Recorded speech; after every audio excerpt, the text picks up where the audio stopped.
Okay, here today we have the Hitachi Ex1100 right sitting on the job. Started right up, runs, drives, does everything you want it to do.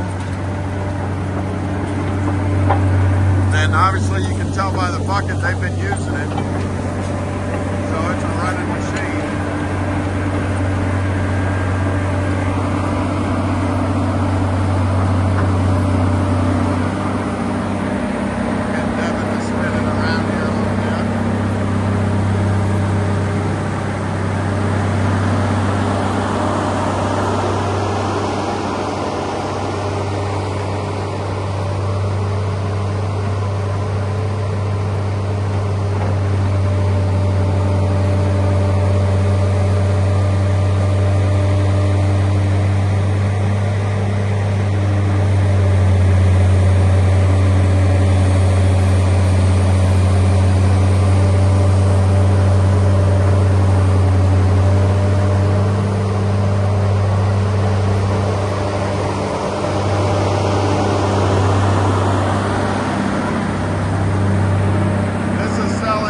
Friday,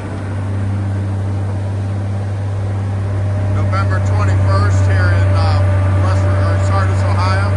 The machine is sitting in West Virginia, just a couple miles north of